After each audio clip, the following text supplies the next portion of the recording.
भारत की यह missile 15 second में चीन को मसल देगी। इस मिसाइल की ताकत को देख चीन और पाकिस्तान को छोड़ो, अमेरिका के भी होश उड़ गए।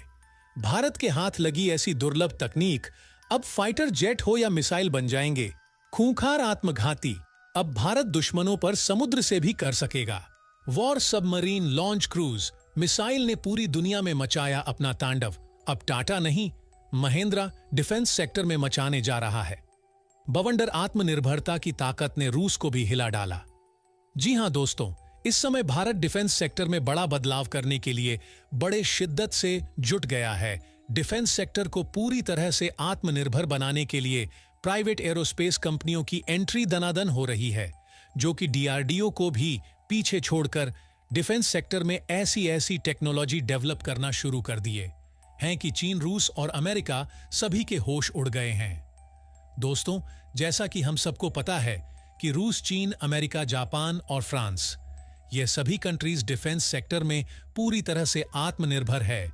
ये अपना खुद का तकनीक विकसित करके अपने डिफेंस सेक्टर को पूरी तरह से मजबूत बनाए हुए हैं। अभी तक भारत इन्हीं देशों में बने ballistic missile, fighter jet, hypersonic missile और ड्रोन खरीदकर काम चला रहा था, लेकिन पिछले कुछ सालों से भारत ने अपने डिफेंस सेक्टर में इतना मेहनत किया है कि भारत का डिफेंस सेक्टर बड़े बड़े विकसित देशों की लिस्ट में शामिल हो गया है। अब तो समय ऐसा आ गया है कि भारत में ही बने फाइटर जेट, मिसाइल और ड्रोन की मांग पूरी दुनिया में बढ़ती जा रही है, और यह सब भारत के आत्मनिर्भरता और प्राइवेट कंपनियों की मदद से संभव हो पा रहा है।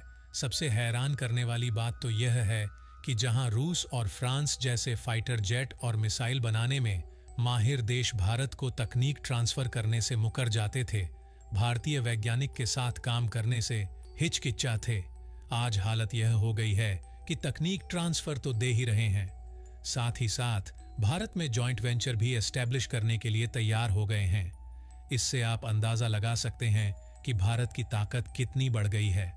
और खबर तो यह भी आ रही है कि भारत अपने डिफेंस सेक्टर में शामिल जो पुराने फाइटर जेट और एयरक्राफ्ट है, उन्हें नई टेक्नोलॉजी से रिप्लेस करने के लिए अब भारत एक ऐसे एयरक्राफ्ट पर काम करने जा रहा है जो दुश्मन देशों के होश उड़ा देगा।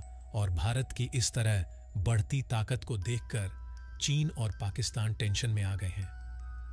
तो दोस्तों, आखिर भारत किस टेक्नोलॉजी के साथ एयरक्राफ्ट बनाने जा रहा है जो दुश्मन देश में तहलका मचा दिया है? यहां तक कि रूस और अमेरिका में भी हड़कंप मच गया है। आखिर भारत ऐसा क्या बनाने जा रहा है जो पूरे विश्व में चर्चा का विषय बन गया है? तो दोस्तों, चलिए इस वीडियो में विस्तार से जानते हैं। लेकिन उससे पहले एक और खबर सामने निकल कर आ रही है कि भारत ने समुद्र में एक ऐसा खूंखार और खतरनाक योद्धा तैनात कर दिया है जो दुश्मन देश की हर चाल, हर मिसाइल और हर हमले को फैल कर देगा। तो दोस्तों, इस वीडियो में दोनों खबर विस्तार से जानेंगे, लेकिन उससे पहले भारत के इस कामयाबी और भारतीय वैज्ञानिक के इस जोरदार मिशन पर काम करने के लिए इस वीडियो पर एक लाइक तो बनता है। फटाफट वीडियो को लाइक कर दीजिए दोस्तों। अभी हाल ही में टाटा ने एयरबस के साथ एक ऐसे पावरफुल हेलीकॉप्टर लाया है जिसका नाम है H-125 है, जो कि एक सिविलियन हेलीकॉप्टर है जिसका इस्तेमाल सबसे ज्यादा डिजास्टर मैनेजमेंट में किया जाता है, जिसको बनाने के लिए दोनों कंपनियां अभी मैदान में कूदे हुए थे कि इधर महिंद्र ने भी बड़ा अनाउंसमेंट कर दिया है।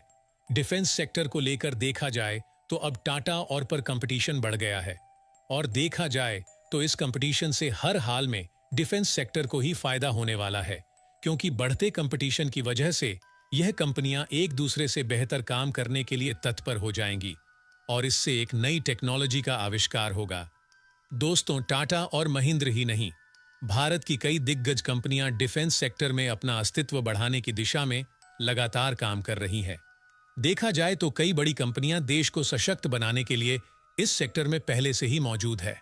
अब रक्षा क्षेत्र में अपना दबदबा कायम रखने के लिए जब से भारत सरकार की ओर से इन कंपनियों को एडवांस हथियार से लेकर दूसरी चीजों को बनाने की इजाजत दी गई है, तब से इन कंपनियों ने बेहद कम समय में एडवांस टेक्नोलॉजी को विकसित किया है और भारत की जरूरतों को पूरा करने के लिए दिन रात एक कर दिया है। दरअसल इस कड़ी में भारत की दिग्गज ऑटोमोबाइल कंपनी यह समझौता भारत सरकार के medium transport aircraft procurement project के तहत किया गया है। सबसे मजे की बात तो यह है कि इस एयरक्राफ्ट को बनाने के लिए फैक्ट्री तो भारत में लगेंगी ही, साथ ही साथ एब्रे भारत को इसके लिए टेक्नोलॉजी ट्रांसफर भी देने के लिए तैयार हो गया है। दरअसल करेगी ही, साथ ही यहां बनने वाले एयरक्राफ्ट जब बाहर एक्सपोर्ट होंगे तो देश के डिफेंस सेक्टर को बूस्ट मिलेगा। C-390 मिलेनियम की पहली उड़ान ब्राजील में 3 फरवरी 2015 को हुई थी। 2019 को इसे सबके सामने प्रेजेंट किया गया था। तब से अब तक 9 विमान बन चुके हैं, जिसका इस्तेमाल फिलहाल ब्राजील, पुर्तगाल और हंगरी की वायुसेना कर रही है। इस विमान को 3 लोग मिलकर उड़ाते हैं, जिसमें से 2 पायलट और 1 लॉर्ड मास्टर होते हैं। दोस्तों, अब इस एयरक्राफ्ट की खासियत से आपको रूबरू करवाते हैं।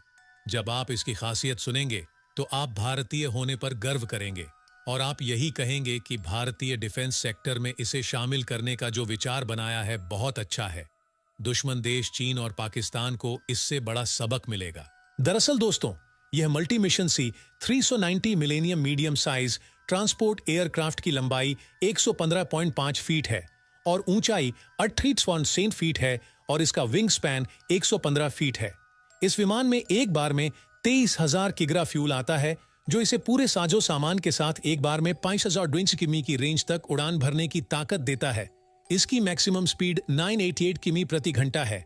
यह एयरक्राफ्ट मैक्सिमम 36,000 फीट की ऊंचाई तक जा सकता है। इस एयरक्राफ्ट में ऐसी टेक्नोलॉजी का इस्तेमाल किया गया है जिसकी वजह से इस पर हमले का कोई असर नहीं पड़ेगा। यह दुश्मन को चकमा देकर आसमान की छाती को चीरते हुए अपने काम को अंजाम दे देगा। इसका इस्तेमाल डिजास्टर मैनेजमेंट में भी किया जाएगा। दोस्तों, अब आप लोग सोच रहे होंगे कि महिंद्रास के अंदर भारतीय वैज्ञानिक इस तकनीक के माध्यम से एक पावरफुल एयरक्राफ्ट एम बैरियर के वैज्ञानिक के साथ मिलकर तैयार कर लेंगे। यह डील अब तक की सबसे बड़ी डील मानी जा रही है।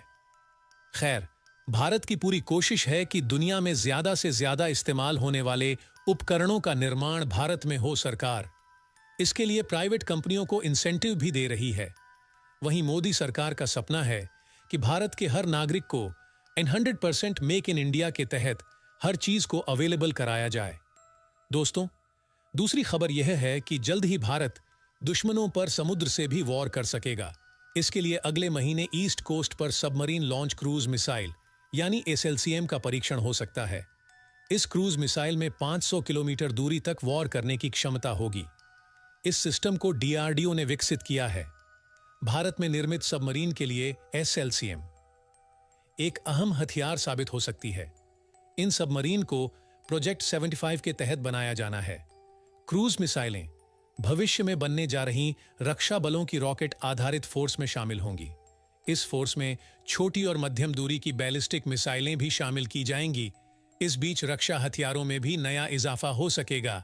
SLCM मिसाइल को भारत में ही 2 वर्जन में विकसित किया जा रहा है, लैंड अटैक क्रूज मिसाइल और एंटी शिप क्रूज मिसाइल। इनमें ट्रस्ट वेक्टर कंट्रोल जैसी तकनीक शामिल होगी जो इसे लक्ष्य की ओर बढ़ने वाले हथियार में बदल सकेगी। उड़ान के दौरान ही इसमें पंख तैनात किए जा सकेंगे। उड़ान के दौरान ही इंजन शुरू करने की क्षमता भी मिलेंगे। और यह कोई कहीं सुनी बातें नहीं है, बल्कि इसका परीक्षण ऑलरेडी हो चुका है, जिसमें उसने 402 किलोमीटर की रेंज हासिल की थी। इसके अलावा दोस्तों, भारत ऑलरेडी समुद्र में INS ध्रुव तैनात कर रखा है। हमारे देश पर कोई भी दुश्मन बैलिस्टिक मिसाइल और सबमरीन से हमला नहीं कर सकता, क्योंकि उससे पहले ही INS ध्रुव इसका पता बता देगा। यह एक स्वदेशी बैलिस्टिक मिसाइल और सबमरीन ट्रैकिंग शिप है। यह चीन के जासूसी जहाजों की तरह ही काम करने वाला रिसर्च वेसल है। साथ ही दुश्मन मिसाइल की रेंज भी बताता है। यह जहाज इलेक्ट्रॉनिक इंटेलिजेंस इकट्ठा कर सकता है, मिसाइल और सैटेलाइट को ट्रैक कर सकता है, ताकि भारत के स्ट्रेटेजिक हथियारों और एंटी बैलिस्टिक मिसाइलों को हमेशा सतर्क और एक्शन के लिए तैयार रखा जा सके। इस जहाज को 3 संस्था ऑपरेट करती है। पहली नेशनल टेक्निकल रिसर्च नौ ऑर्गेनाइजेशन, दूसरी DRDO और तीसरी नौसेना। इस जहाज के डेवलपमेंट के दौरान बहुत कम लोगों को जानकारी थी कि ऐसा कोई जहाज भी भारतीय नौसेना के पास है।